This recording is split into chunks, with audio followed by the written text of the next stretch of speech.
mid-1990s, an establishment called Bar España became the epicenter of a sexual exploitation network involving Spanish politicians and European businessmen. This network targeted children from a nearby youth center, whose leaders were complicit in the events that took place at the bar. The children were subjected to sexual abuse as part of satanic rituals, which were recorded on video for distribution on the black market. Unfortunately, some children died during these acts, and today their memories remain associated with the location, which carries a heavy criminal legacy. To fully understand this narrative, we need to go back to Belgium in the summer of 1996, when Marc Dutroux was arrested after being accused of kidnapping and torturing several girls between 1995 and 1996. This arrest not only revealed the horrors committed by him, but also suggested the existence of an even darker context.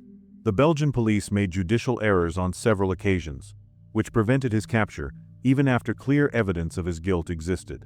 These failures generated outrage in Belgian society and fueled rumors about a possible protection network, or even a child exploitation network, involving influential figures. Dutroux fed such speculations, insinuating that he was not the only one responsible but merely a pawn within a larger organization. This situation raises the question of whether this was a defense strategy or if, in fact, there was a network composed of powerful and untouchable individuals involved in his crimes. Simultaneously, Spain was also facing its own horror. In November 1992, 3 young people mysteriously disappeared in Almeria, and their bodies were found 2 months later. The case attracted media and public attention, which was horrified. However, the reason why this crime became the focus of various theories is complex. Fernando Garcia, the father of one of the victims, began to express serious doubts about the investigation. Teaming up with journalist Juan Ignacio Blanco, both participated in the popular television program Esta Noche Cruzamos el Mississippi, where they publicly exposed a disturbing theory about the existence of a pedophilia network that included high-ranking figures in Spanish society.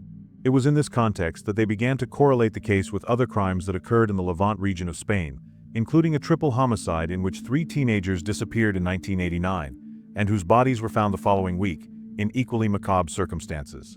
The doubt about the isolated nature of this crime or its relation to a broader phenomenon persisted, but the authorities never managed to detect evidence that confirmed these connections. The lack of answers only fueled the mystery, while simultaneously, another controversial case erupted in Seville. The case involving Arnie is of lesser relevance compared to the homosexual activities that were carried out. In this context of horror and distrust regarding associated networks, public figures were pointed out who supposedly had relations with those involved. Another abuse case emerged in Spain, presenting a pattern similar to that of Bar España. The situation began with a complaint made by Ronaldo Colas, a hairdresser who, in 1997, began to suspect that Giuseppe Farina, the man with whom his ex-wife was in a relationship, was abusing his daughters, who were only 3 years old at the time. After trying to report such abuses, Ronaldo collected testimonies and drawings made by his daughters that illustrated the events. However, his accusations were initially rejected. Outraged by the inertia of the police authorities, he decided to investigate the case on his own. During his investigation, Ronaldo concluded that Giuseppe Farina was a member of a much larger network, which, according to reports, included judges, politicians, and Spanish businessmen. This network operated at Bar España, located in Benicarlo, where, according to information, satanic rituals and child abuse were practiced.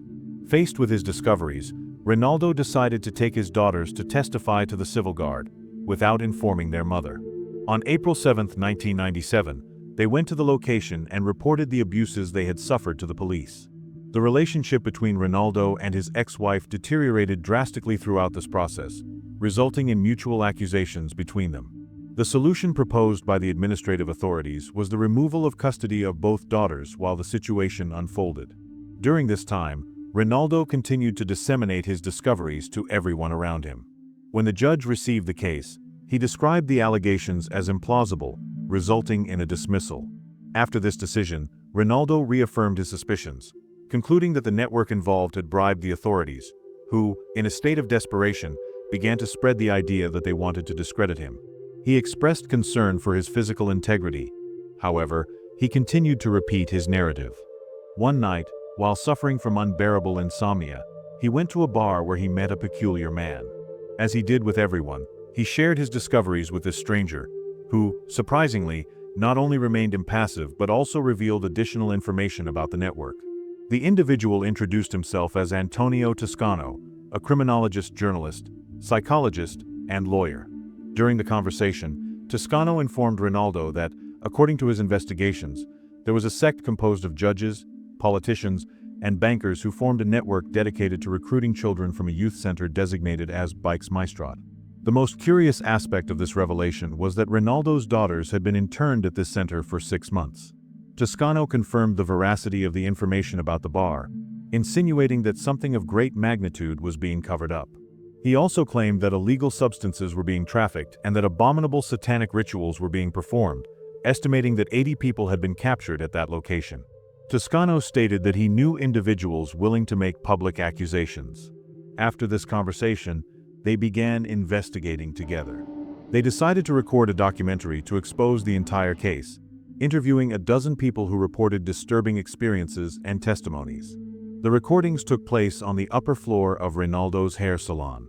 During these interviews, participants reported that parties were held where they worshipped dark and abusive deities, reciting phrases in Latin.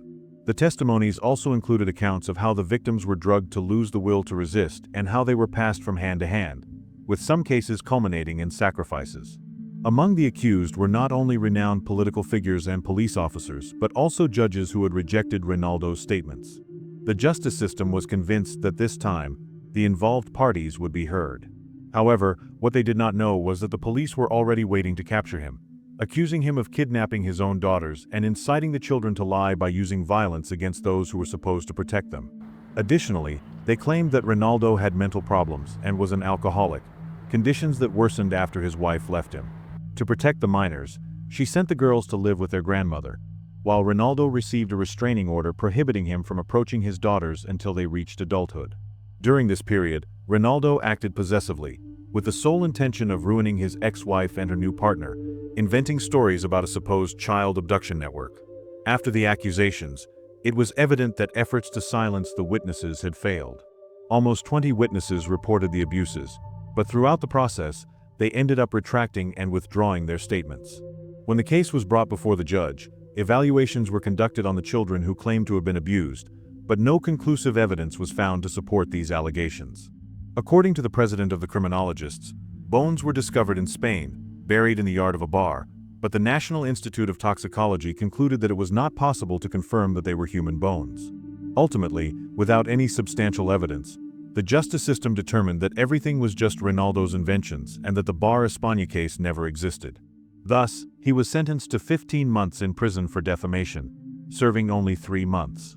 Ronaldo, consequently, was ruined, facing fines and legal costs while trying to restore his image, without proving the qualifications and personal information he claimed to have. Currently, this case continues to circulate on the internet, with some believing that the truth has not yet been discovered and that very influential people are behind the entire situation. Others consider it to be just a hoax and that the Bar España case never happened. My opinion on the Bar España case is that it represents one of the biggest hoaxes in recent Spanish history, causing irreparable damage to the reputation of many people and institutions. I came to this conclusion based on several factors.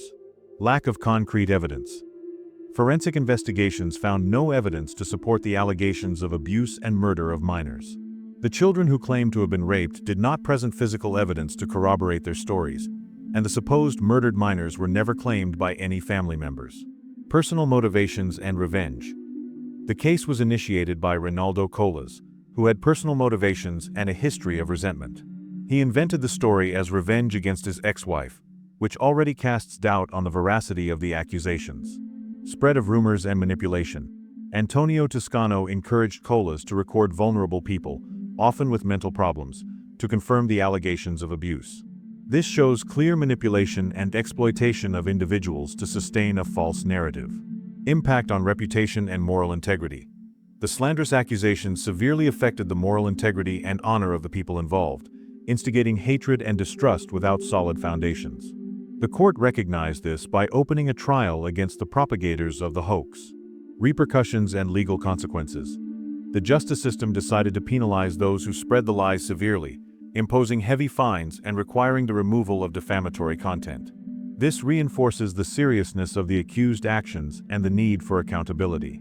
In summary, the Bar España case is a clear example of how rumors and false accusations can cause deep and lasting damage.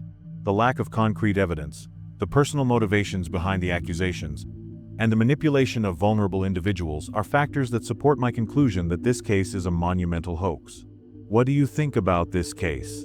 Leave your opinion in the comments, and don't forget to subscribe to the channel and leave your like. Thank you so much for watching this story. Your presence and support are essential for me to continue creating quality content. So, if you enjoyed this story, please like and subscribe to our channel so you don't miss any new episodes. Your subscription and comments are fundamental for me to keep bringing quality content. Leave your opinion in the comments, always with respect for the victims, and together let's build an even better community. Thank you so much for following my work, and I'll see you in the next episode.